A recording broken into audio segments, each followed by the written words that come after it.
కనబడుతున్నవన్నీ నిజాలు కాదు, మన వెనకాల తిరుగుతున్నవన్నీ షాడోలు కాదు. కనబడుతున్న ప్రతిదాన్ని నమ్మకూడదు, మన వెనకాలే ఉన్న ప్రతి మనిషిని కూడా నమ్మకూడదు. అనుకుంటాం అంతే, వీడు మంచోడు, వీడు మనోడు, వీడు మన మనిషి, మనం ఏం చెప్పినా చేసేస్తాడు అని అనుకుంటాం. కానీ ఆడ అవసరం పోయిన తర్వాతే కదా, ఆడు మన మనిషి కాదు, మనం ఏం చెప్పినా చేయడు. కనీసం మనం ఫోన్ చేస్తే ఫోను కూడా ఆన్సర్ అవ్వడం. అటువంటి మనుషుల మధ్యలో బ్రతుకుతున్నాం.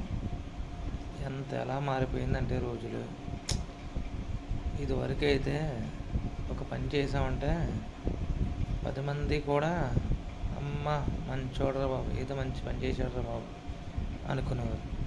అదే ఇప్పుడైతే ఓ పని చేసామంటే ఆహా వీడు బాగుపడిపోయాడురా, వీడు సూపర్రా, వీడు మేధావిరా, వీడు ఇంటెలిజెంట్రా అని అందరి దగ్గర. కానీ ఆడ మైండ్లో ఓడి తిరుగుతూ ఉంటుంది, అమ్మా వీడు బాగుపడిపోయాడా, వీడు నన్ను మించిపోయాడా, ఆహా ఏముందిరా వీడికి అని ఆడ మైండ్లో దొరుకుతుంది. చూసారా, ఇక్కడ మైండ్లో దొలిచిన వాటినే జనాలు పట్టించుకోరు, కానీ పబ్లిక్లో మాట్లాడుతున్న మాటలు మాత్రం అందరూ పట్టించుకుంటారు, అందరికీ కావాలి. కానీ మనిషి మనస్సులో ఉండే మాట ఒకటి, శరీరం చెప్పే మాట ఒకటి. అందుకనే నమ్మాలి, చూడాలి, వినాలి, వదిలేయాలి, చెయ్యాలి, మానేయాలి. చూసారా ఎన్ని ఉన్నాయో పదాలు, చెప్పుకుంటూ పోతే బోలెడన్ని పదాలు ఉన్నాయి.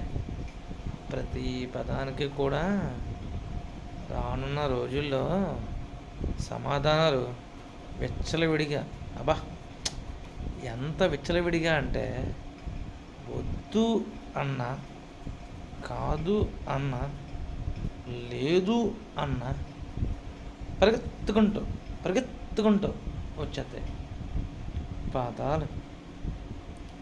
పోనీలండి, అన్ని రోజులు మనం ఎప్పుడూ ఆనందపడకూడదు.